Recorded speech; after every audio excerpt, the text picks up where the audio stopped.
बहुत टिपिकल होता है। परसेंटाइल जब निकालेंगे, पीईटी का एक छोटा सा एग्ज़ाम होता है यहाँ पे, हालांकि छोटा एग्ज़ाम नहीं है, लगभग 25-26 लाख बच्चे जो है परीक्षा देते हैं, उसमें भी बहुत विसंगतियाँ देखी गई हैं। जो है उनके साथ खड़ा हूँ। नो नॉर्मलाइजेशन, वन शिफ्ट में एग्जाम।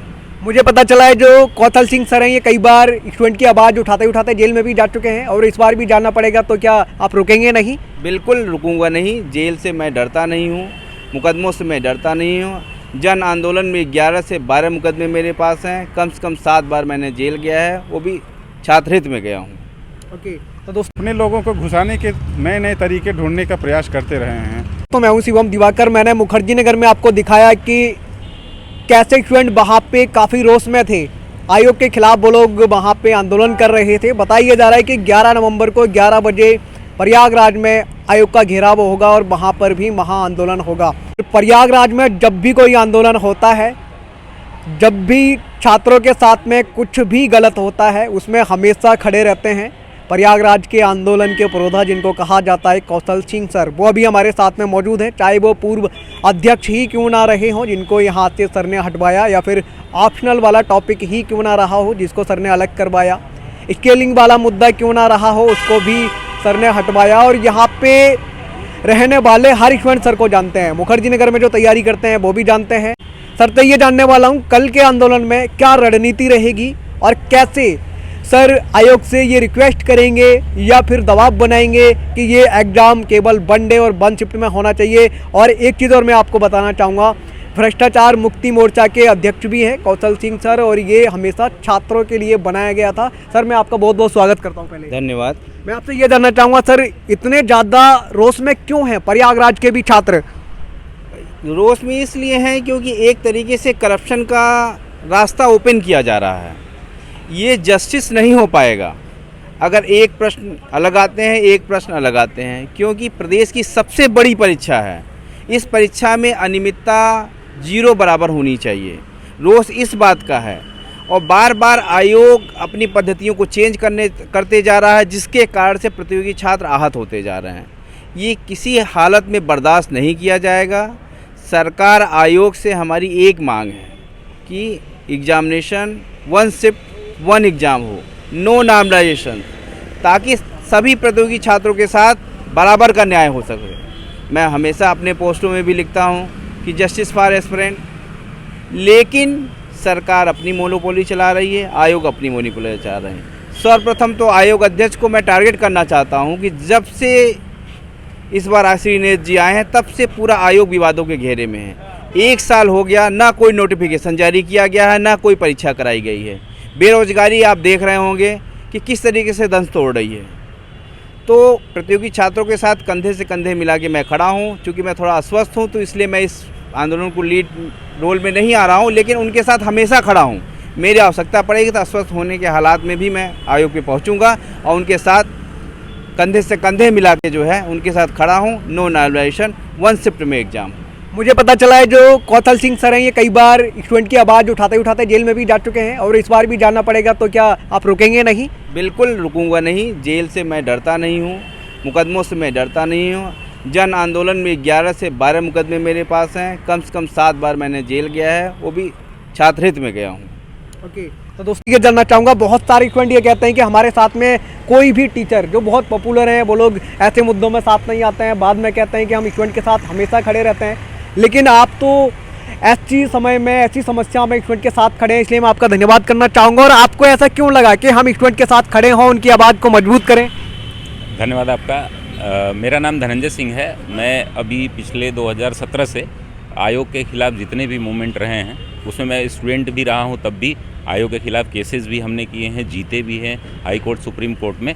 तो ये जो पद्धति है, अभी तो मैं एग्ज़ाम नहीं देता, लेकिन मैं पढ़ाता हूं और बच्चों की जो व्यथा है वो हमने झेली है।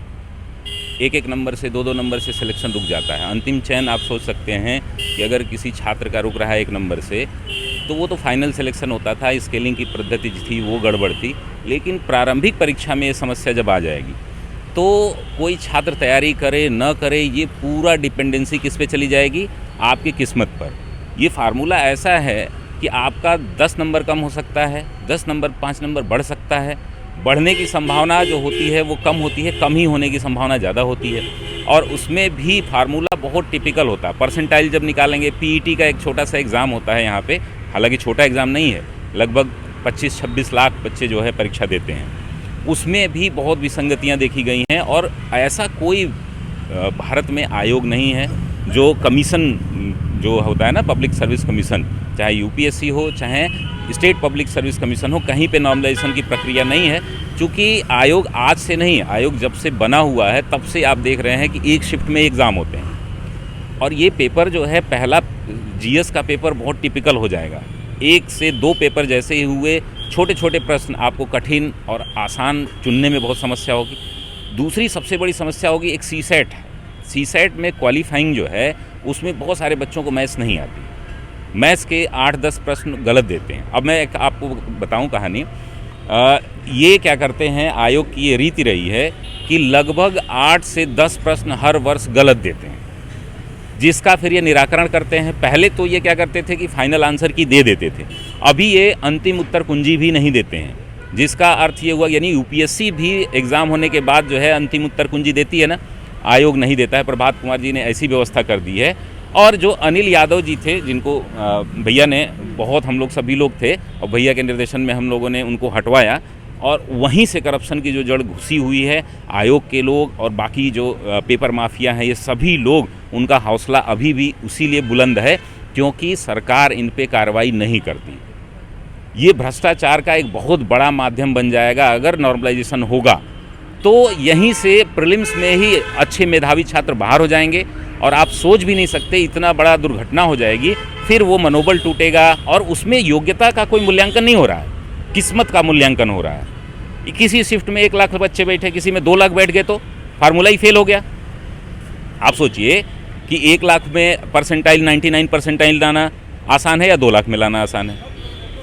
तो ये प्रक्रिया जो है बिल्कुल ही विसंगत भरी हुई है और ये होनी ही नहीं चाहिए। परीक्षा जब भी कराए, जैसा कि भैया ने कहा है, कौशल सर ने, कि अगर परीक्षा होती है तो सिर्फ एक शिफ्ट में हो, चाहे वो 8 को ही ले लें, 7 को ही ले लें, इसमें परीक्षार्थी पीछे नहीं हट रहा है। लेकिन परीक्षा होगी तो एक शिफ्ट में होगी, जिससे पूरे प्रदेश से लोग आ रहे हैं। और मैं सभी लोगों से निवेदन करूंगा, जो भी टीचर नहीं रहते हैं या रहते हैं, जो लोग प्रयागराज में उपलब्ध हैं, ज़रूर अपना बच्चों का सहयोग करें। और जो भी कोचिंग संस्थाएं चल रही हैं, जो भी बड़ी छोटी कोई भी कोचिंग संस्थाएं चल रही हैं, वह अपना विरोध प्रदर्शन जारी करें। उसका एकमात्र तरीका है कि वह संस्थान कल बंद रहेंगे।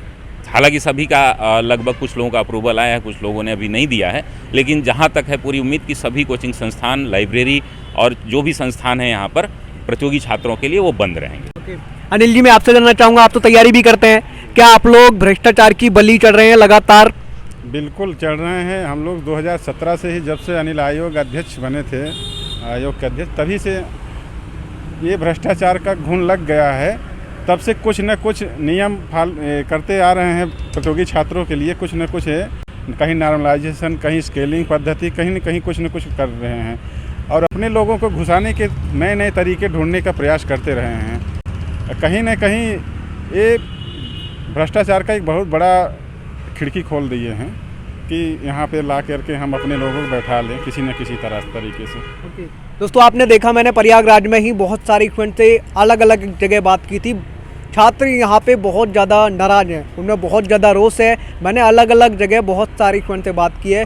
बताया जा रहा है, बहुत सारी इवेंट ने ये बताया कि कल यहाँ पे लगभग 20 से 25 हज़ार इवेंट पहुँचने वाले हैं। आप इस वीडियो को ज़्यादा से ज़्यादा शेयर करें। आपके अपने क्या विचार हैं, कमेंट बॉक्स में ज़रूर लिखें। मिलते हैं आपसे किसी और वीडियो में। ये वीडियो देखने के लिए आपका बेहद शुक्रिया।